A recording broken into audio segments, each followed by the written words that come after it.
오늘 본문 말씀은 마지막 때의 성도의 온전한 삶의 자세 자체를 이야기하는데요. 예수님께서 말씀하신 이 내용들을 보게 되면, 그러니까 전체적으로 주님 오심의 때가 가까우면 가까울수록 뭔가 살기 좋은, 편하고 쉬운, 그러니까 인생의 행복함에 대해서 더 꿈꾸고 나아가야 되는데, 점점 보게 되면 어떠세요? 예전이 좋으셨어요? 아니면 지금이 좋으세요?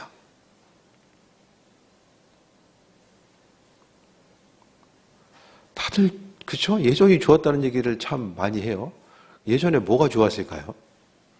각각의 삶이 다 다르겠지만은 어쨌든 현실을 살아감에 있어서 점점 더 많은 이들이 앞으로의 삶이 지금보다는 더 좋을 것이다라고 이야기하는 사람보다는 뭔가 좀 미래의 모습이 부정적이고 어려운 모습으로 많이 그려지게 되는 내용들을 보게 됩니다.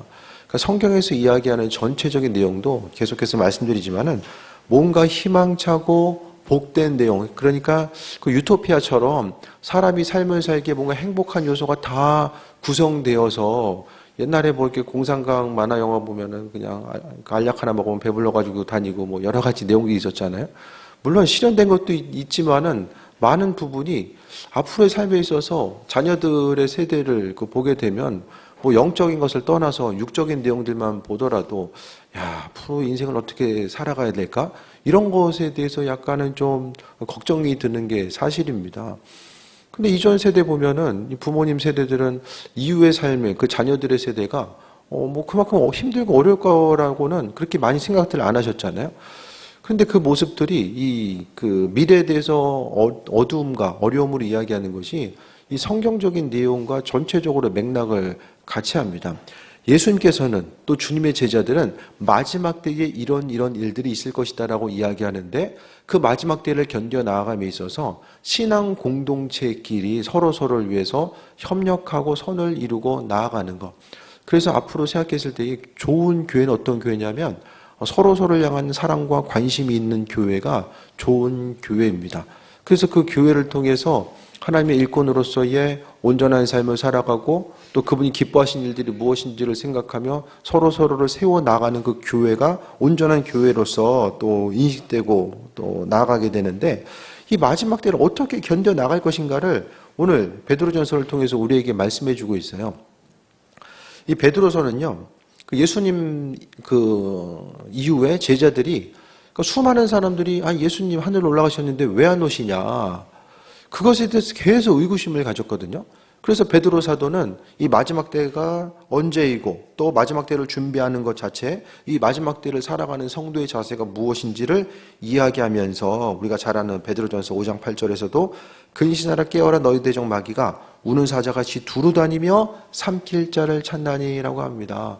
그러니까 지금 세상은 평화로워 보여도 결코 평화롭지 않은, 우리는 이 땅을 살아감에 있어서, 그러니까 사단은 마지막 때가 다가오고 있다는 것을 이제 점점 더 느끼고 있을 거예요. 그래서 마지막 때가 되면 될수록 또 믿는 사람들을 유혹하고 넘어뜨리기 위해서 이 모양 저 모양으로 흔드는 이때. 그래서요, 우리는 항상 무엇을 하든지 간에 보이는 것만 바라보고 판단하고 나아가서는 이 삶의 여정 가운데 대처를 할 수가 없습니다. 환경 따라서 움직이고 생각하고 판단하다가는요, 아무런 대처를 할 수가 없어요. 그 이면의 것들 무엇을 하든지 간에요, 점점 더 지혜로운 신앙인으로서 삶을 살기 위해서는요, 작은 것 하나라고 할지라도 주님께 묻고 답을 얻고 움직이고 반응하고 나아가야 됩니다. 무엇을 하든지 간에, 무엇을 선택하고 결정하든지 간에, 뭐 교회 일이든 뭐 가정에서의 일이든 사업체 일이든 다 주를 향해서 기도하고 나아가야 되는 것. 그래서요, 교회뿐만 아니라 가정에 있어서도 어떤 일을 결정함에 있어서도 그 일을 가지고 충분하게 기도하고 또 결정하고 움직이지 않으면 그 믿음의 확신, 그러니까 주님 주신 믿음의 확신이 없으면 움직이고 반응하는 것, 그것에 대해서 확신을 가질 수 없고요. 또 무엇보다 환난과 어려움을 만났을 때에 이것을 견뎌나갈 수 있는 힘과 능력이 없다는 거예요. 하지만 무엇을 하든지 간에, 그러니까 예를 들어서 목회도 마찬가지죠. 분명한 하나님께서 주시는 그 소명이 있으면, 분명한 기도응답을 받고 소명이 있으면 뭐 목회하는 순간이 뭐 어렵다라고 할지라도 소명의식이 흔들리지 않고 끝까지 아무리 바람이 불어도 본인의 위치를 정확하게 가지고 나아갈 수 있어요. 근데 내가 기도응답을 받고 움직이지 않으면은 어떻게 됩니까? 이게 잘 선택한 걸까 아닐까 이런 것에 대해서 중간에 흔들리고요. 환란의 때를 견뎌나갈 수가 없다는 거예요. 그래서 지금의 때는 이 마지막 때, 지금 계속해서 마지막 때라고 이야기하잖아요. 이 마지막 때가 가까우면 우리의 삶을 어떻게 가지고 가야 되는가, 그 부분에 대해서 오늘 베드로 사도는 우리에게 아주 분명한 가르침을 주고 있습니다.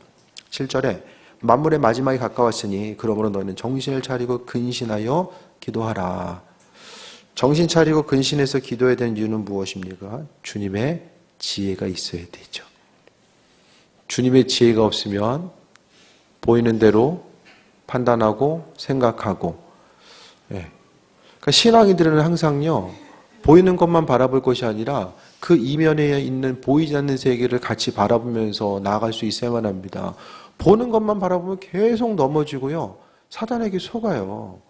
그래서 우리는 육적인 존재인데 영적인 그 사단의 존재, 또 하나님께서 주시는 그 영적인 능력이 아니면 우리는 결단코 그 사단에 덧합해서 빠져나갈 수가 없게 됩니다. 정신을 차리고 근신하여 기도하라는 것은 이 마지막 때에 무엇보다도 필요한 것이 하나님께서 우리에게 주시는 지혜이기 때문입니다.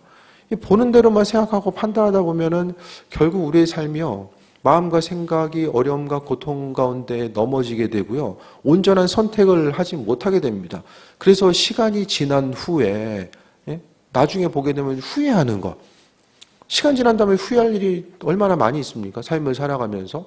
그러니까 그 순간 내가 이렇게 써야 되는데 지난 다음에 후회해봐서 무슨 소용이 있습니까? 그러니까 우리는요, 무엇보다도 하루하루의 삶, 오늘 하루의 삶의 모습도 마찬가지입니다.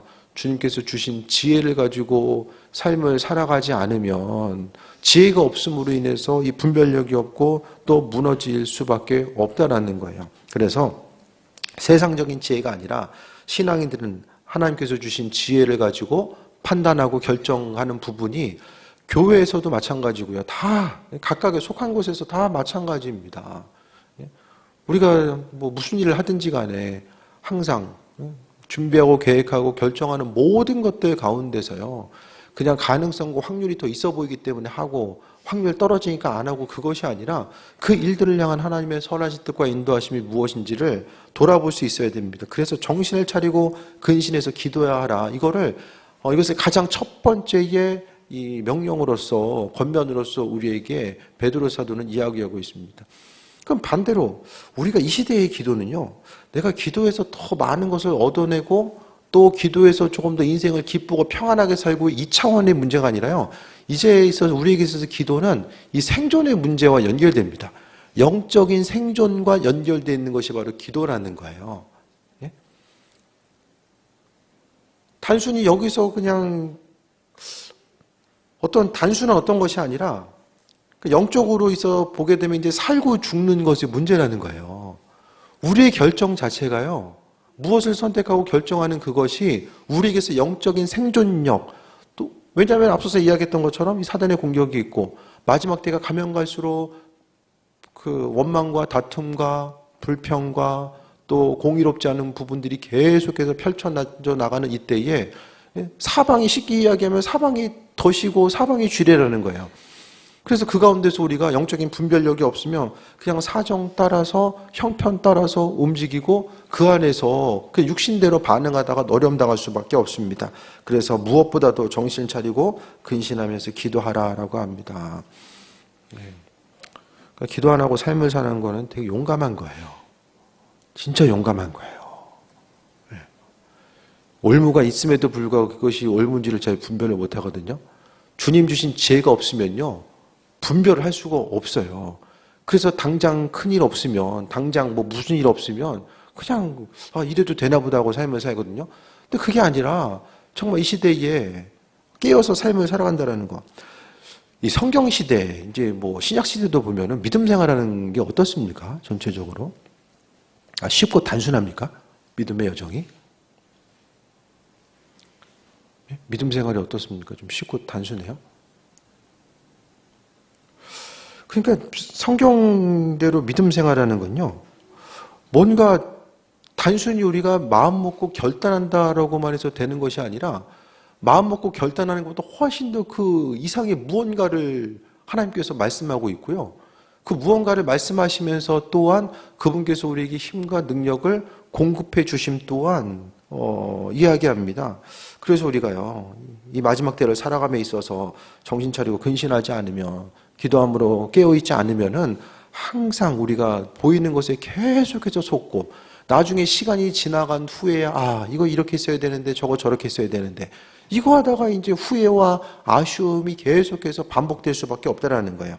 그래서 무엇보다도 첫 번째 권면은 근신하여 기도하라라고 말씀합니다. 두 번째가 뜨겁게 서로 사랑할지니 사랑은 허다한 죄를 덮느니라라고 합니다. 뜨겁게 사랑할 때가 어디 있습니까? 뜨겁게 서로 사랑하라고 이야기하는데, 서로 사랑하라고 이야기하는 데가 어디 있죠? 사랑이란 단어를 어디 가면 들을 수 있습니까? 학교에서 혹시 니네 서로 사랑해야 돼 가르칩니까? 교회 말고 사랑이란 단어 집에서는 못 들어보시나 보죠? 없어요? 되게 난감한 표정들을 지으시니까 이제 사랑이란 단어를 들을 수 있는데,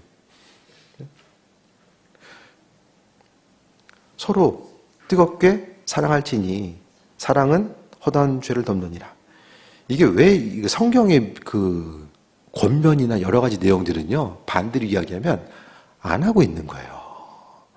마지막 때가 되었는데, 마지막 때를 준비해야 되는데 많은 이들이 왜 주님 왜 안 오시지 이것만 생각하고 기도 안 하는 거예요. 또 원망과 다툼과 불평이 신앙 공동체 가운데 있고 사랑함이 없기 때문에 그와 같이 이제 여러 가지 일들을 이야기하는 거죠.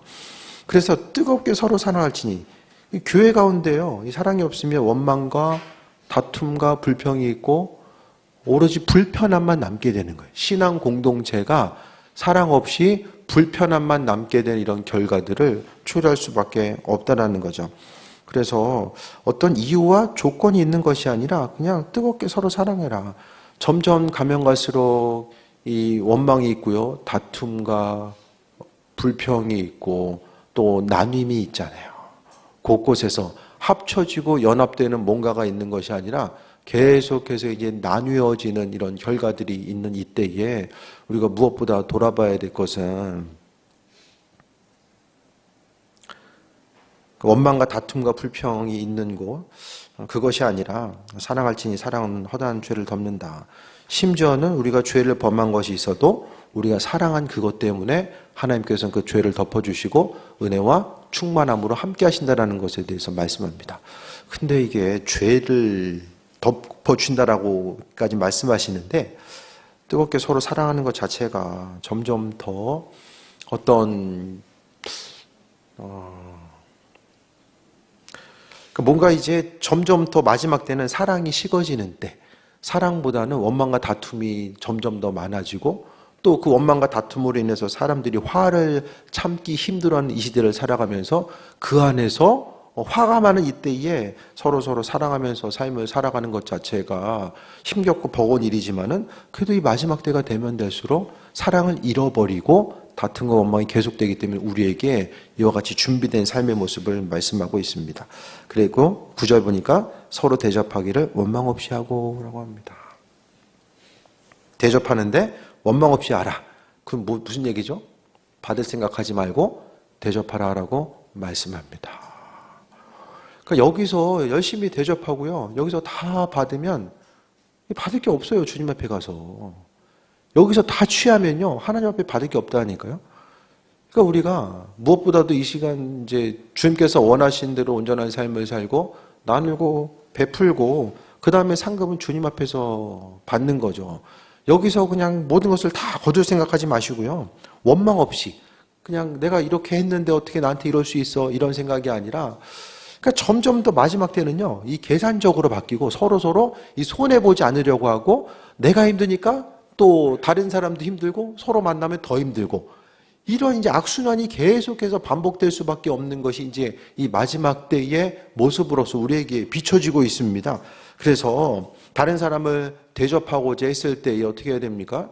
계속 말씀드리지만은 나에게 돌아올 가능성이 전혀 없는 그곳을 향해서 열심을 다해서 흘려보내고 또 흘려보내면 나중에는 주님께서 우리 한 사람 한 사람에게 흘려보낸 것 자체를 우리에게 갚아주신다라고 말씀하고 있습니다. 그래서 우리가 믿는 자로서 항상 잊지 말아야 될 것은 하나님의 방법대로 삶을 살아가는 것, 대접하기를 원망 없이 우리가 해야 되는 이유 자체는 주께서 행하시기 때문입니다. 또 10절에 각각 은사를 받은 대로 하나님의 여러 은혜를 맡은 선한 청지기같이 서로 봉사하라. 그러니까요, 정신 차리고 근신하고, 예? 서로 사랑하고 대접하고 은사를 받은 대로 서로 봉사하는 것. 어디서 합니까? 주로 교회에서 많이 이루어지잖아요. 교회가 왜 중요한 곳인지 알겠죠? 우리 삶에 있어서 교회가 왜 중요한가? 또 다른 사람들과 만나서 삶을 살아가는 것. 인생 살면서 가장 피곤한 게 이제 대부분 보면 사람 때문에 피곤하잖아요. 사람 때문에 스트레스 받고, 사람 때문에 피곤하고. 그렇다고 해서 삶을 혼자 살 수는 없는 이유 자체는 뭐냐면 하나님의 말씀 자체는 오늘 본문 가운데서도 이 마지막 때를 준비하는 것이 혼자 이제 뭐 산속으로 들어가서 되는 것이 아니라 서로를 향해서 만남을 통해서 주님의 사랑이 무엇인지를 깨달아 알고 이 말씀대로 서로를 향해서 위로하고 권면하고 그 온전한 삶을 살아가는 이 모습들이 우리의 삶의 여정 가운데 계속되는 거. 그러기 위해서는 만남이 있어야 되는 거예요. 하지만 이 마지막 때가 되면 될수록 어떻게 합니까? 모이지 않죠. 그래서 히브리서를 통해서 모이기를 피하지 말라고 이야기하는 것이 점점 더 모이지 않고 사람들이 모이기보다는 각각의 삶의 모습이 그냥 개별적으로 점점 더 모이는 것을 힘들어하고 부담스러워하는 이 시대를 우리가 삶을 살아가고 있잖아요. 무엇보다도 하나님의 사랑과 은혜, 그 충만한 마지막 때를 준비함에 있어서요, 이 만남의 복이 중요하고요. 그 만남 가운데서 하나님의 일꾼으로서의 온전한 삶을 살아갈 수 있게 됩니다. 그래서요, 우리가 해야 될 것은 서로 사랑하고 대접하고 그리고 서로 봉사하는 것 자체는요, 은혜를 맡은 선한 청지기 같이. 그래서 이제 여기 나와 있는 뭐 여러 가지 내용들, 하나님께서 허락하신 이제 은사들이 있는데요. 이 성경에서에 나오는 은사들은 다시 한번 다르게 생각하면은 하나님의 선하신 성향과 성품일 수 있어요. 예. 각각의 주께서 머리 되시고 우리가 각 지체의 이제 부분이잖아요. 그러니까 그 지체의 부분의 역할을 한다는 것은 하나님의 성품, 그리스도 예수 주님의 성품인 거죠. 그래서 교회를 통해서요, 각각의 직임을 맡은 이들이 있게 됩니다. 교회 공동체는 각각의 하나님께서 우리에게 허락하신 그 직임이 있고요. 그 직임을 통해서 우리가 쓰임받음의 모습이 있어져야 되는 것이고 그 직임 한 가지 한 가지를 통해서 하나님의 손길과 예비하심과 은혜가 무엇인지를 우리는 경험할 수 있게 되는 거예요. 그래서 교회 공동체 가운데서 저는 교회 구경꾼이 한 사람도 없게 되길 바랍니다. 그래서 이 마지막 때에 주님께서 맡겨주신 사명들, 아버지께서 우리에게 맡겨주신 사명들이 무엇인지를 깨달아 알고 그 사명대로 쓰임받는 삶을 이야기하는데 선한 청지기같이, 청지기는 누구죠? 주인의 것을 맡아서 관리하는 사람이죠. 그러니까 다시 이야기하면은 기도하고 사랑하고 또 대접하고 서로 봉사하는 것 자체가 청지기같이, 다시 이야기하면 하나님께서 우리 한 사람 한 사람을 통해서 선물로 주신 것들, 그러니까 주인께서 우리에게 주시는 것을 가지고 이 마지막 때를 견뎌나갈 수 있게 되는 거예요. 이게 만약에 우리 마음속에 주님 허락하신 은혜가 없으면 어떻게 합니까? 은혜가 없으면?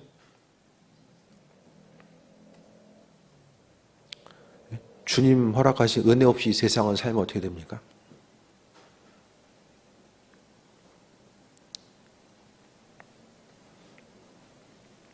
전에 한번 말씀드렸죠. 이한영 목사님 엔진 오일 안 갈고 타다가 엔진 들어먹었다고? 비슷한 거예요. 은혜 없이 기계만 계속해서 돌아가면 어떻게 됩니까? 망가지는 거죠. 가정에서나 교회에서나 주님 은혜 없이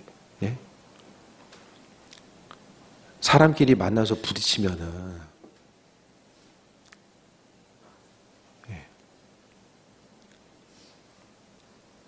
어떻게 되죠? 피곤하잖아요. 힘들고 상처받고 만나는 것이 기쁨이 아니라. 그러니까 교회 공동체는요, 이 양면성이 있어요. 하나는 하나님의 사랑을 경험할 수 있어야 되고요. 또 하나는 이 치열한 이 시대를 함께 견뎌 나갈 수 있어야 되는 거예요. 하나님의 사랑을 경험하고 서로를 향해서 또 우리가 섬김을 통해서 하나님의 사랑을 경험해야 되는 한 부분이 있고요. 이 험한 세상, 서로 이제 그 힘과 능력을 북돋아주면서 어려움의 시기를, 이 고난의 시기를 함께 견뎌 나가야 되는 그런 모습들이 이제 양면으로 존재한다라는 거예요. 그러니까 우리가 신앙생활 하면서 어려움의 때를 이겨 나아가는 것, 이 모든 건 역시 주님께서 허락하신 은혜가 아니면, 주님 허락하신 은혜가 아니면, 기계 자체도 그냥 유난리 없이 계속해서 돌다 보면, 결국에는 진짜 퍼져서 넘어질 수밖에 없는 것처럼, 우리가 주님의 은혜 없이 교회에 만나거나, 교회에서 만나거나, 가정에서도 마찬가지고, 주의 은혜 없이 만나면 어떻게 합니까? 인간적인 생각이 계속해서 튀어나오게 되고, 인간적인 말하고, 그럼 계속해서, 그러니까 주님 외에는, 특히 교회는 그리스도 예수 주님 외에는 공통점이 별로 없는 사람들이 모이면요, 그 안에서 이제 주님 은혜가 빠져버리게 되면 그 어느 공동체보다도 힘겨운, 서로 이제 그 부딪힘 가운데 힘겨운 공동체가 될 수밖에 없다라는 거예요. 하지만은 주께서 우리에게 주인 되셔서 함께 하시면 무슨 일을 만나든지 어떤 환경과 어려움을 만나고 누구를 만나든지, 정말 대하기 힘든 누구를 만난다라고 할지라도 내 안에 은혜가 있으면 주님께서 허락하신 선한 청지기같이 서로 봉사라고 하신 그 주님의 말씀에 근거해서 아버지께서 우리 한 사람 한 사람에게 이 마지막 때를 견뎌 나아갈 수 있는 그 은혜와 풍성함이 무엇인지 깨달아 알고 삶을 살아가다 보면 그 안에서 우리가 기쁨과 소망감도 넘치고 맡은 바 사명도 감당할 수 있게 됩니다. 그래서 우리가 무엇보다 삶을 살아가면서 내 안에 있어서의 사람을 향한 원망과 불평의 목소리가 계속해서 올라올 때 뭘 해야 됩니까? 그때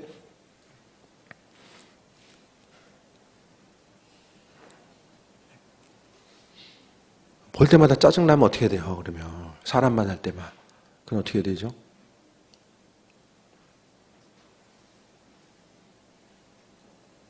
내 안에 주님께서 허락하신 이 선한 청지기로서의 은혜가 있는가를 돌아봐야죠. 다른 사람이 이렇고 저렇고가 중요한 게 아니라 내 안에 오직 그리스도 예수 주님의 은혜, 또 우리의 삶을 풍성케 하시고 나로 하여금 세임 얻게 하시고 또 믿음의 여정 가운데서 승리하게 하시는 그 은혜와 풍성함이 내 안에 있는가, 그걸 점검해 봐야 되는 거예요. 고난의 때도 마찬가지입니다. 삶의 어려움을 만났을 때에 그 어려움 가운데서 어떻게 이것을 이기고 나아갈 수 있을까? 이것에 대해서 어떤 세상적인 방법론을 찾기 쉬운데, 그것이 아니라 주님과의 관계성을 돌아보면서 주님이 내 인생 가운데 어떤 자리, 또 그분께서 허락하신 그 은혜와 충만함이 내 삶을 통해서 흘러넘치는 귀한 삶을 살아가고 있는가? 이것을 돌아보는 것이 바로 선한 청지기로서 서로 봉사라고 하신 아버지의 은혜와 그 메시지이고 그분의 선하신 뜻입니다. 그 무엇이든지 간에요, 이 교회 가운데서도 이 쓰임 받고자 했을 때도 다 마찬가지입니다. 각각의 맡은 바 직분을 잘 감당하기 위해서는요, 무엇보다도 주님의 은혜가 있어줘야 돼요. 주님 허락하신 은혜가 있으면요, 서로 만나는 것이 기쁘고, 무엇을 하든지 간에 주님께서 하실 일들이 있겠지라고 생각하면서 마음문을 열고 또 기쁨 가운데 모든 일들을 감당할 수 있게 되는데요, 그분 허락하신 그 은혜와 충만함, 선한 청지기로서의 은혜가 없으면은 그냥 또 하나의 일로서 우리에게 주의 또한 그냥 하나의 일, 주의 일이 아니라 그냥 일로서 다가오게 되고 그로 인해서 어려움을 당하게 됩니다. 11절 봅니다. 만일 누가 말하려면 하나님의 말씀하시는 것 같이 하고, 11절 진짜 부담스러워요. 말하고자 했을 때에 무슨 얘기입니까? 주님 기뻐하시는 말 아니면 하지도 마. 이 마지막 때를 견뎌 나아감에 있어서요, 우리는 말할 때 어떻게 하죠? 주로?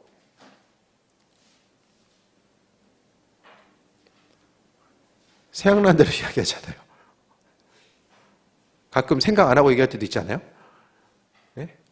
그냥 말부터 하고 생각하는 경우들도 있잖아요. 근데 대부분 이제 생각하고 말하니까 이런 부분을 좀 생각했을 때에 말하라고 했을 때에 하나님의 말씀하시는 것처럼 해라. 이 상황 가운데 이 형편 가운데 있을 때에 도대체 주님이라면 뭐라고 말씀하실까? 예?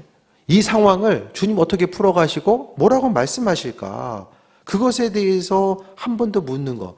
그러니까 점점 더요 우리가 믿음 생활한다라는 것이 우리 스스로의 방법으로서는 너무나 큰 한계에 부딪힐 수밖에 없고 계속해서 이 앞서 말씀드렸던 것처럼 우리가 영적인 생존을 위해서는 정말 주님 의지하는 수밖에 없는데 말하는 것조차도 그냥 이야기하는 것이 아니라 하나님께서 내 입술에 주님의 지혜가 내 안에 있어서 주님 원하시고 기뻐하시는 그 말, 입술의 고백이 내 입을 통해서 흘러나가길 원합니다. 그러니까 우리는 대부분요 상황에 대해서 바라보고 분석하고 판단하는 이야기를 많이 하거든요. 이 상황은 이래 이러니까 이런 것 같아. 그런데 상황 보고 분석하고 판단하는 내용들이 별로 이렇게 은혜스럽지 못할 때가 상당히 많이 있어요. 있는 그대로. 성경에 나와 있는 것처럼 12명의 정탐꾼 중에서 10정탐꾼이 있는 그대로 이야기하잖아요. 있는 그대로 이야기하다가 그냥 40년 있는 그대로 돌잖아요. 이 마찬가지로 우리도 그냥 보이는 그대로를 이야기하면서 나아가는 것이 아니라 누가 말하려거든 하나님 말씀하시는 것 같이 주님의 지혜가 무엇보다 필요한 거죠. 그러니까 당장 급하게 뭘 이야기해야 되는 상황이 아니면 주님이 무슨 어떻게 될지를 모르겠어요. 지혜가 없어요. 그럼 어떻게 됩니까? 기다려야죠. 기다리면서 순간 아버지께서 지혜 주심에 대해서 기다릴 수 있는 그 시간이 될 때까지는 가능한 시간까지는 기다리면서 하나님의 지혜에 대해서 간구해야만 합니다. 당장 급하게 이것저것을 결정하기보다는 하나님의 지혜와 능력을 가지고 그래서 하나님이 말씀하신 것 같이 하고 이걸 하려면 평상시의 삶을 통해서 주님과의 친밀한 관계성과 교제가 있어야 되죠. 그래서 이 순간은 주님이 어떻게 하실까? 이렇게 이 순간에는 주님께서 뭐라고 말씀하실까? 이런 부분에 대해서 한 가지 이게 신앙적인 습관이 되다 보면 어느 순간 나도 모르는 사이에 정말 뭐 깊이 고민하지 않아도 주님께서 하시는 그 말씀이 내 입술에 있어서 전달할 수 있는 이런 풍성함. 그래서요 우리가 생각나는 대로 말 다 하면 어떻게 합니까? 주변이 나 때문에 싹 죽어가요. 그 잡초에다 제초제 뿌리면 어떻게 되죠? 싹 이제 시간 지나면 죽어가잖아요. 그러니까 주님의 지혜가 있으면은 그 지혜로 말미암아 또 주변이 살아가는 은혜를 경험하게 되죠. 누가 봉사하려면 하나님이 공급하시는 힘으로 하는 것 같이 하라. 이것도 부담스러워요. 말뿐만 아니라 행동하는 것도 다 하나님이 원하시니까 주님 원하시는 말과 행동을 가지고 이 마지막 때를 살아감에 있어서 또 섬기고 나아가라는 거죠. 하나님이 공급하시는 힘. 그래서요, 이 마지막 때를 살아가고 또 교회를 섬기고 하나님 나라 확장해서 쓰임받는 것도 결국 우리가 지금 가지고 있는 것을 잘 갈고 닦아서 할 수 있는 것들은 아무것도 없어요. 다 주체는 아버지께서 주셔야지만이 그걸 가지고 서로 행할 수 있다는 거예요. 우리 자신은요, 서로를 뜨겁게 사랑하거나 원망 없이 대접하거나 또 은사를 받은 대로 서로 봉사할 수 있는 그런 힘과 능력이 없어요. 성경 자체는요, 우리에게 어떤 능력이 있기 때문에 하나님의 도우심을 통해서 그것을 할 수 있다라고 절대로 이야기하지 않습니다. 우리는 출발점 자체가 할 수 없는 존재예요. 그래서 우리의 인생 가운데 그리스도에서 주님이 필요한 것이고 아버지께서 허락하신 은혜와 능력 가운데 이 모든 일들을 행할 수 있다라고 말씀하고 있습니다. 그래서 힘들고 어려운 시간, 왜 힘든가를 생각했을 때 이것저것이 아니라 이유 자체는 원인은 단 한 가지입니다. 그리스도 예수 주님이죠. 목회 자체도 마찬가지예요. 주님이 없으면요, 주님 허락하신 은혜가 없으면 정말 너무나 고통스러운 게 목회인 것 같아요. 주님 허락하신 은혜가 없으면 각각의 삶을 통해서 세상 가운데서 일하고 먹고 사는 문제 해결하기도 쉽지 않겠죠. 다들 어려움이 있겠지만은 어쨌든 목회라는 것이 이제 육적인 것들을 바라보고 영적인 것들을 바라보고 뭐 교회가 크든 작든 다 마찬가지인 것 같아요. 그 안에서 주님 허락하신 은혜가 풍성하면 그 어떤 것보다도 정말 신나게 할 수 있고 의미와 목적을 찾고 정말 기쁨과 소망함 가운데 아무리 힘들어도 지치지 않고 행할 수 있는 것이 목회고, 아버지 허락하신 은혜와 충만함이 이제 계속해서 메말라 가면 이제 무릎 관절 없어가지고 좀 고생하신 분들도 계실 텐데, 이 관절이 탁해서요. 예? 관절 없이 뼈와 뼈끼리 계속 부딪혀봐요. 얼마나 고통스러워요. 이게 마찬가지인 것 같아요. 그러니까 우리가 무엇보다도요, 삶에 있어서의 고난을 느낄 때에 다른 어떤 것보다도 신앙인들이 가장 먼저 우선순위로 생각해보고 돌아봐야 될 것이, 주님께서 공급하신 은혜를 내가 잘 흡수하고 그 은혜를 가지고 온전한 삶을 살아가고 있나, 이것을 먼저 돌아보지 않으면 어떻게 됩니까? 원망과 다툼과 불평 가운데, 이 마지막 때에 이 고난 가운데 있을 수밖에 없더라는 거예요.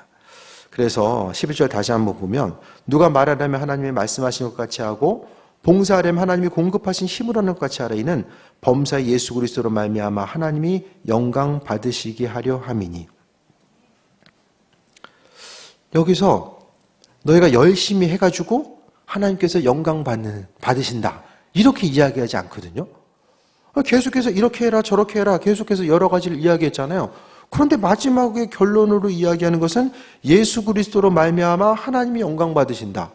도대체 우리가 정신 차리고 기도하는 것하고 뜨겁게 사랑하는 것, 대접하고 봉사하고 하나님의 공급하신 것들에서 말하고 행동하는 그것이 뭐길래 하나님께서 영광 받으시는가? 다 그리스도 예수로 이루어지는 것이기 때문에 그리스도 예수로 말미암아 하나님이 영광 받으신다. 다시 말씀드리면, 주님이 아니면, 내 안에 주님께서 허락하신 은혜가 아니면 우리는 단 한 가지도 행할 수가 없다라는 거예요. 그래서요, 교회에서도 다 주님의 은혜로 해야 되고요. 무슨 일 하든지 간에. 직장에서 일하는 것도 다 주님의 은혜로 말미암아, 각각에 속한 곳에서 다 주님의 은혜로 말미암아, 아버지께서 공급하신 것들 가운데 그 은혜로 말미암아 소망 가지고 나아가지 않으면, 한 가지 우리가 조심해야 될 것은 막 이랬다 저랬다가 그러면 안 돼요. 한 마음을 품고 나아갔으면 계속해서 기쁨과 소망함 가지고 나아가야 되고요. 무엇보다도 주님께서 우리에게 허락하신 기쁨 빼앗기지 말아야 됩니다. 네. 내 마음에 기쁨이 사라지면요, 주님의 은혜가 사라지고 있음의 증거입니다. 마음속의 기쁨은요, 내 주님 은혜가 내 심령 가운데 함께하고 있음의 가장 강력한 증거가 마음의 기쁨이에요. 그 기쁨만 빼앗기지 않고 끝까지 견디면 아버지께서 알아서 만들어 가십니다. 이것은 또 뭐랑 연결되냐면 믿음과 연결돼요. 내 안에 믿음이 있다는 것은 주님의 은혜와 또 기쁨이 충만함을 이야기하는 것과 마찬가지이기 때문입니다. 반대로 그리스도 예수 주님이 없으면은 내 안에 은혜가 없고 기쁨도 없고 그냥 계속해서 사람들과 몸으로 부딪혀야 되고 감정적으로 부딪혀야 되고 또 그로 인해서 다툼과 불평이 끊이지 않는 이 땅을 살아감에 있어서 지옥 같은 삶을 살 수밖에 없다라는 거예요. 이 마지막 때에 믿음과 상관없는 삶은 원망과 다툼과 불평과 이 불안함 가지고 살아갈 수밖에 없는 이 때에 유일한 해결책 자체는 아버지께서 우리에게 허락하신 은혜입니다. 기도할 때에 말씀 한 구절을 통해서, 누군가의 짧은 위로와 권면을 통해서 하나님은 말씀하시고 또 말씀하시는데, 그분께서 공급하시는 것들을 붙잡고 이 마지막 때, 예전에가 좋았었는데 이제 지금 생각하지만 나중에 시간 또 지난 다음에 또 지금이 좋았을 텐데 그럴 수도 있어요. 앞으로 사정과 형편, 시간이 어떻게 변화될지는 모르잖아요. 그러니까 한 가지 분명한 것은 주님 오시는 때가 가까우면 가까울수록 뭔가 삶의 모습이 희망적으로 그려지는 것이 아니라 더욱더 고난의 때를, 예수님은 계속해서 말씀하고 계시는데 이 고난의 때를 이겨나갈 수 있는 것이 바로 유일한 방법이 그리스도 예수 주님께서 허락하시는, 그분께서 우리에게 부어주시는 은혜 밖에는 없다라는 것을 말씀하고 있고요. 각각의 처한 곳에서 주님의 은혜, 내 안에 있는 주님의 은혜가 주변을 향해서 흘러갈 수 있도록 새해먹고 나아가야 됩니다. 그래서 마지막에 다시 한번 좀 말씀드리면, 내 인생에 기쁨이 없는 거, 왜 없나를 다시 한번 돌아보시고, 이것 때문에, 저것 때문에, 어떤 환경 때문에, 그러면 뭐라고 말씀드렸어요? 그것 때문에 내 인생이 계속해서 그 부분에 기쁨을 취해왔기 때문에 내가 기쁨을 취했던 그 부분이 흔들리게 되니까 내 인생의 고난과 어려움이 가중될 수밖에 없다는 거예요. 그래서 우리의 마음의 생각들, 어떤 감정적인 것들, 어떤 눈의 환경 따라서 움직이는 그런 기복적인 것을 그것이 아니라 항상 영원토록 변하지 않는 주님의 말씀, 그것 때문에 아버지께서 공급하시는 그 충만한 은혜, 내 안에 주님의 은혜가 풍성하게 있어서 누구를 만나든지 간에 누가 가시를 가지고 나에게 들이댄다라고 할지라도 내 안에 주님의 은혜가 있음으로 말미암아 그 넉넉함이잖아요. 넉넉함. 신앙인이 가지고 있는 그 넉넉함과 마음의 결단, 소망함, 이 모든 것들이 출발점은 다 그리스도 예수 주님입니다. 주님 없는 우리의 삶이 어떻습니까? 잘 알고 있잖아요. 예수님을 배제한 우리 한 사람의 상태가 어떠한지를 우리 자신이 누구보다 더 잘 알고 있잖아요. 그래서 주님 없는 삶은 사람 냄새 나다가 서로 죄짓고 죄짓게 만들다가 이 마지막 때 어려움 당할 수밖에 없고, 내 안에 그리스도 예수 주님의 은혜가 있으면 그 은혜를 통해서 기쁘고 행복한 삶을 살 수밖에 없음을 다시 한번 돌아보시고, 아버지께서 우리를 불러주시고 사명 맡겨주시고 이 마지막 때를 살게 하신 하나님의 선하신 뜻과 인도하심이 있음을 돌아보며 그 은혜 가운데 풍성함 누리는 귀한 삶 되시기를 축원드립니다. 기도하겠습니다. 아버지 은혜에 감사드립니다. 오늘 하루를 살아감에 있어서 소망 가지고 나아갈 수 있는 것은 주님의 사랑과 은혜가 우리의 마음속에 있기 때문입니다. 무엇보다도 아버지께서 허락하신 은혜를 소중하게 여기게 하시고 또 이 마지막 때에 근신하고 깨어서 하나님 허락하신 은혜 가운데 세임 얻는 삶, 주신 은혜를 가지고 봉사하고 헌신하는 귀한 삶을 살게 하여 주옵소서. 우리가 있는 그곳에서 하나님의 영광이 나타나게 하시고 아버지께서 하실 것에 대한 기대함과 소망함, 내 기대와는 세상 환경이 다르게 움직인다고 할지라도 그것 때문에 절망하지 않게 하시고 항상 주인 되신 아버지께서 하실 것에 대한 소망함만 갖고 승리하길 원하오니 아버지 은혜로 임하여 주옵소서. 의의 길로 생명의 길로 함께하여 주시고 주님만 바라볼 수 있는 그 풍성함이 우리 심령 가운데 더해질 수 있도록 주님 역사하여 주옵소서. 아버지 큰 사랑에 감사드립니다. 예수님의 이름으로 기도드립니다. 아멘.